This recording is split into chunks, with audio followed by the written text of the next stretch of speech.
towns, villages and cities. Hundreds of thousands of prisoners had been captured and countless numbers had died in combat, but the battle raged on. Hitler thought that the defeat of the Red Army was possible, but dependent on a steady, relentless onward march. He knew his army did not have time to get bogged down in battle, and that to fail in the north of Russia would also mean failure in the south. But the sheer robustness of the Russian KV tank had become a painful thorn in the Führer's side.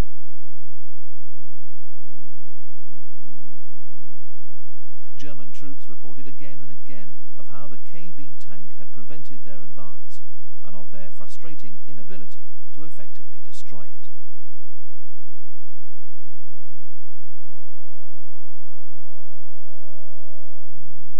But perhaps the Germans should have recognized the Russian threat earlier. Back in the late 1930s, the two powers had sustained an uneasy partnership. After expressing their mutual desire to control Poland, they had worked together closely to discuss the possibility of eventually dividing it up between them. Both countries had been privy to one another's affairs, as well as to one another's military capabilities.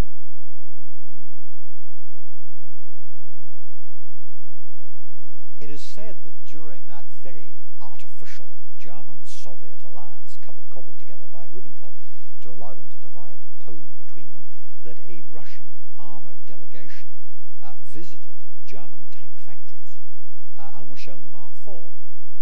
And they said to the Germans, yes, don't you have anything bigger than that? The Germans said no, because they hadn't. And the Russians believed that something was being hidden from them. The Germans surely must have something bigger than the Mark IV. The Russians, of course, knowing that they had the KV and the T-34 under development, both of which were considerably bigger, or would be, than the Mark IV. The KV was not only shell-proof, but it could overcome virtually any obstacle. Once the Germans discovered the KV's power, their consternation turned into outright panic. Hitler's plan to secure Moscow before the onset of winter was fading fast, and as more and more KVs got in their way, the progress of the German army became unbearably slow.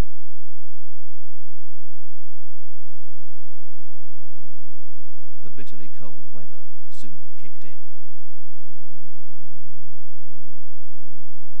The German army was not prepared for a winter war. Panzers continually broke down as they could not deal with the mud and snow, and their dependence on petrol meant that their engines wouldn't start in the plunging temperatures.